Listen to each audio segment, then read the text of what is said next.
Hello everyone, welcome back to our channel. तो उम्मीद है कि आप सब खैरियत से होंगे। और जिस तरह से हमें ग्लोबली तौर पर काफ़ी ज़्यादा सिचुएशन ख़राब नज़र आ रही है, जैसे कि अगर बात की जाए इसराइल की या हमास की, तो उसमें हमें काफ़ी वॉर सीन देखने को मिल रहा है।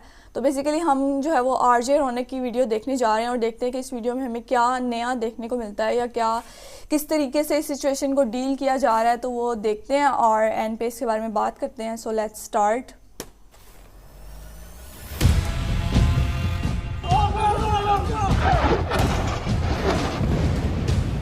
दोस्तों 7 अक्टूबर शनिवार का दिन था, इजराइल में छुट्टी का दिन था। बहुत सारे इजरायली अपने दोस्तों और परिवार वालों के साथ अपने धार्मिक पर्व का मजा ले रहे थे। तभी हमास के आतंकियों ने अचानक इजराइल पर हमला बोल दिया। गाजा पट्टी की तरफ से इजराइल पर 5000 से ज्यादा रॉकेट दागे गए। पैराशूट से इजराइल में घुसकर हमास के टेररिस्ट ने लोगों को गोलियां मारना शुरू कर दिया। औरतें, बुजुर्ग, बच्चे, उन्होंने किसी को नहीं छोड़ा। महिलाओं से रेप किए गए, उन्हें मारने के बाद गाड़ियों में नंगा घुमाया गया, उनकी टांगें तोड़ दी गई, बच्चों को किडनैप कर जानवरों की तरह पिंजरों में बंद कर दिया गया। कुल मिलाकर कुछ ही घंटों में उन्होंने ऐसी दहशत दिखाई जैसी दुनिया ने शायद ही पहले कभी देखी। इन हमलों में सिर्फ एक ही दिन में 700 से ज्यादा इजरायली मारे गए, सैकड़ों को बंधक बनाया गया और हमास ने छाती ठोक कर यह कहा कि हाँ, हमने ये किया है।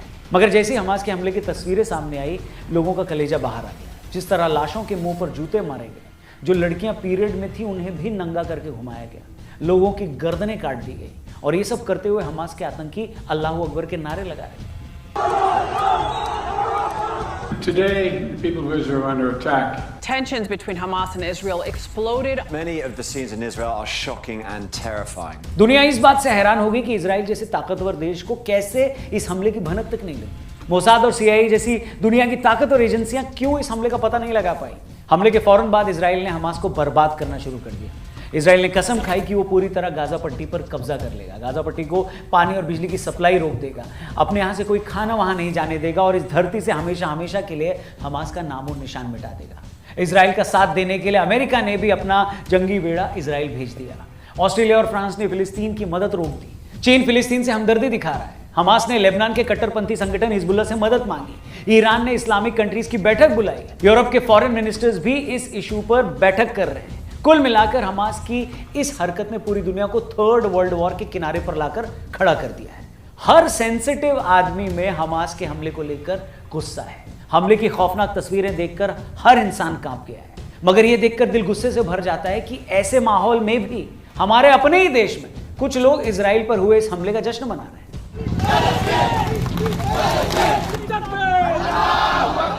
एक तरफ देश के प्रधानमंत्री ने इस हमले पर इजराइल के साथ खड़े होने की बात की है, वहीं अलीगढ़ मुस्लिम यूनिवर्सिटी में कई छात्रों ने फिलिस्तीन के समर्थन में नारेबाजी करी। एक नेता ने हमास के फेवर में बयान दिया, ट्वीट किया। दिल्ली की 2 बड़ी यूनिवर्सिटीज ने फिलिस्तीन का सपोर्ट किया है। इनफैक्ट स्टूडेंट विंग के अध्यक्ष ने भी फिलिस्तीन को सपोर्ट किया और गौहर खान जैसी एक्ट्रेस भी इजराइल को गाली दे रही। इनके अलावा और भी कई लोग हैं, सोशल मीडिया पर सारे लोग दिख जाएंगे आपको। इतना ही नहीं, ईरान, पाकिस्तान, मिस्र, तुर्की और यूरोप के कई शहरों में जहां एक खास तबके की आबादी है, वहां इस हमले को सेलिब्रेट किया जा रहा है। ईरान में तो बाकायदा वहां की पार्लियामेंट में इस पर तालियां बजाई गई, सड़कों पर हमले की खुशी में बम फोड़े गए। अच्छा, ये सब देखकर खून खौल जाता है कि दुनिया में कोई भी सभ्य इंसान हो, सोसाइटी हो या कंट्री हो, किसी की मौत को सेलिब्रेट कैसे कर सकता है। मैं कहता हूं, आप चाहे किसी की भी तरफ क्यों ना हो, आपको फिलिस्तीन को सपोर्ट करना है, करिए, आपकी मर्जी है। मगर बिना किसी प्रोवोकेशन के अगर किसी कॉन्फ्लिक्ट में एक तरफ का आतंकी संगठन बेगुनाह बच्चों और बुजुर्गों को मारता है, औरतों के साथ रेप करता है, गला काटता है, मारने के बाद कपड़े उतारकर उनकी परेड करता है, तब भी आप विक्टिम के साथ खड़े होने की बजाय जिसने हमला किया है उसी की तरफदारी अगर कर रहे हैं, तो यह बताता है कि आप खुद कितने घिनौने आदमी हैं। मतलब कोई इंसान इतना कैसे गिर सकता है। और तो और छोड़ो, इंडिविजुअल्स की तो क्या ही बात की जाए। कांग्रेस वर्किंग कमेटी ने भी रेजोल्यूशन पास करके ऐलान कर दिया है कि हम फिलिस्तीन के साथ हैं। मतलब हमला फिलिस्तीन की तरफ से किया गया है, मासूम बच्चे, औरतें इजराइल के मरे हैं और सपोर्ट आप उस देश को कर रहे हो जहां से हमला किया गया है। इसका सीधा मतलब यह है कि आपको सही गलत से कोई लेना देना नहीं है। देश की जनता क्या सोचती है, इससे कोई लेना देना नहीं है। जैसे हमले का सपोर्ट करने वाले कुछ लोग सिर्फ रिलीजन के बेस पर फिलिस्तीन को सपोर्ट कर रहे हैं, उसी तरह कांग्रेस को भी लगता है कि फिलिस्तीन के साथ खड़े होने पर उसका एक साइड का वोटर खुश होगा। और अगर ऐसा है तो इससे ज्यादा गंदी कम्युनल पॉलिटिक्स और क्या हो सकती है। आप खुद ही ऐसी पॉलिटिक्स करते हैं तो किसी और पार्टी पर कैसे इल्जाम लगा सकते हैं कि वो भी धर्म की राजनीति करती है। क्योंकि जहां आपको सूट करता है वहां तो आप उससे 10 कदम आगे निकल जाते हैं, जैसे आप शाहबानो केस में निकल गए।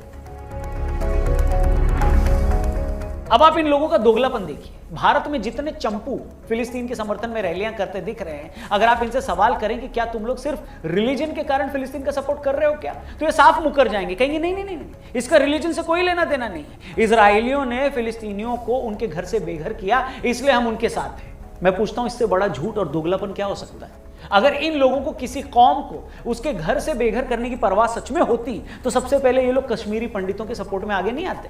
बताइए आप। अच्छा, बेशर्मी ये है कि कश्मीरी पंडितों को पीड़ित मानना तो दूर, उनका सपोर्ट करना तो दूर, जब कश्मीर फाइल्स जैसी फिल्म आती है तो ये लोग कहते हैं ये पिक्चर नहीं है, एक प्रोपोगेंडा है, ऐसा कुछ हुआ ही नहीं है। मतलब जब आपको मजहब सूट न करे तो अपने ही देश का पीड़ित आपको झूठा लगता है, और जब मजहब आपके मतलब का हो तो हजारों किलोमीटर दूर बैठा आतंकी भी आपको बेचारा लगता है। क्या पूरी दुनिया में बेशर्मी की इससे बड़ी कोई मिसाल आपको कहीं दिखाई दे रही है क्या? अगर दिखाई देती है तो प्लीज मुझे बताना, क्योंकि मैं वहां विजिट करके आऊंगा। मगर ऐसी बेशर्मी करने वाले और ऐसा हमला करने वाले, ये दोनों लोग भूल जाते हैं कि भैया किसी भी वायलेंस में आपका पहला हमला कर देने पर आप विजेता नहीं बनते, विनर नहीं बनते। जब अलकायदा ने अमेरिका पर हमला किया तब भी इस सोच से हमदर्दी रखने वाले लोगों ने पूरी दुनिया में जश्न मनाया इसका। ये लोग इस बात से बड़े खुश थे कि देखो देखो एक आतंकी संगठन ने अमेरिका को बड़ा सबक सिखा दिया। मगर फिर क्या हुआ? उसके बाद अमेरिका ने उस पूरे देश को ही बर्बाद कर दिया। जहां से यह हमला हुआ था उस पूरे देश को ही खत्म कर दिया। अब अल कायदा के हमदर्द चाहें तो 9/11 के हमले के बारे में सोच सोचकर खुश होते रहें, या ये सोचकर खुद को थप्पड़ मारें कि उसके बाद अमेरिका ने अफगानिस्तान और इराक में हजारों जानें ले डाली। 10-20 साल तक दोनों देशों में घुसकर वहां हुकूमत की। ऐसे एक नहीं हजारों मामले आपको मिल जाएंगे जहां हमला करने वाले आतंकी और उनके हमदर्द सिर्फ पहले हमला कर देने पर खुश हो जाते हैं, मगर उसके बाद उनकी क्या हालत हुई है इसके बारे में वो नहीं सोचते। बेशक हमास ने इजराइल को बड़ी चोट पहुंचाई है, ऐसी चोट जो उसने पिछले 75 सालों में नहीं सही, लेकिन फिर भी याद रखना कि इजराइल भी ऐसा हमला शुरू कर चुका है। ऐसा हमला कि हमास क्या, उससे हमदर्दी रखने वालों की 1000 पुश्तें इसे याद रखेंगी। इजराइल ने कसम खा ली है कि वो पूरी की पूरी तरह गाजा पट्टी पर कब्जा कर लेगा। मतलब फिलिस्तीन में रहने वाले 20 लाख लोग अब सारी जिंदगी बंदूक के साए में जिएंगे। उन लोगों के पास रहने के लिए यही एक जमीन का टुकड़ा था, वो एक लैंडलॉक्ड रीजन है, अगल बगल कहीं जाने को है नहीं। हो सकता है हमास ने जो किया उसमें हर फिलिस्तीनी की रजामंदी ना हो, मगर अफसोस कि इसका हर्जाना अब फिलिस्तीन का एक एक आदमी भुगतेगा। इजराइल जिसने आज से 50-60 साल पहले अकेले सभी अरब देशों को 5 दिन में हरा दिया था, आज वो देश पहले से कहीं ज्यादा ताकतवर है। उसके पास हजारों किलोमीटर तक मार करने वाली खतरनाक मिसाइलें, 3500 टैंक्स हैं, वर्ल्ड क्लास डिफेंस सिस्टम है, 90 परमाणु हथियार हैं, F-16 और F-35 जैसी दुनिया के सबसे खतरनाक फाइटर जेट्स हैं। इसके अलावा अमेरिका और यूरोप भी उसके साथ है। इसलिए हमास को अगर ये जरा भी गलत फहमी है कि लेबनान और ईरान और अन्य मुस्लिम देशों के साथ मिलकर वो इजराइल को हरा देगा, तो ये उसकी बचकानी ख्वाहिश है। फिलिस्तीनियों की हालत पहले से ही खराब थी, हमास की इस करतूत से उनकी जिंदगी पूरी तरह बर्बाद होने वाली। इसलिए जो लोग हमास के इस हमले पर आज ताली पीट रहे हैं उनसे मेरा बस इतना ही कहना है कि थोड़ा सा सब्र करो, क्योंकि थोड़े टाइम में तुम ताली नहीं अपना सर पीटोगे। इसलिए किसी और की मौत का, किसी और की बर्बादी का जश्न मत मनाओ। वीडियो में कई बात अगर आपको सही लगे तो इसे अपने दोस्तों के साथ जरूर शेयर करिएगा। अपना ख्याल रखिए। इस मुद्दे पर आगे और भी वीडियोस हम आपके लिए लाएंगे। Thank you for watching. सारी वीडियो में हमें इसराइल और हमास के दरमियान जो भी कन्फ्लिक्ट्स चल रहे हैं वो देखने को मिले, तो इसमें जो सबसे बुरी चीज़ लगी वो ये थी कि नो डाउट इसराइल के साथ जो है वो हमास का ना तो वो रिलीजियस के लिहाज से आपस में रिजेंबल करते हैं और ना ही कल्चरल तौर पर। लेकिन अगर हम एज अ जनरल इंसान के तौर पर कोई भी चीज़ सोचें तो अगर वहाँ पर इस तरीके से हमें डिस्ट्रक्शन देखने को मिल रही है और वहाँ पर बच्चों के साथ, औरतों के साथ जिस तरह से सलूक किया जा रहा है, तो वह बिल्कुल भी एक चीज़ नहीं बनती कि आप उसको सेलिब्रेट करें एज आ, मतलब कि अगर वो आपके दुश्मन भी हैं तो आप इस चीज़ को सेलिब्रेट नहीं कर सकते। बहुत ही ये एक नेगेटिव चीज़ है और ग्लोबली तौर पर बहुत ज़्यादा बुरा इम्पैक्ट देखने को मिल रहा है इस सारी चीज़ों का।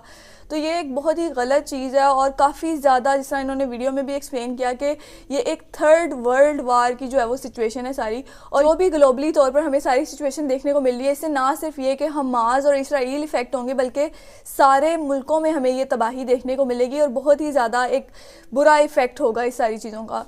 तो होप्स हो कि इन चीज़ों पर कंट्रोल किया जाए और सारी सिचुएशन जो है उसको बहाल किया जाए बेहतरी की तरफ।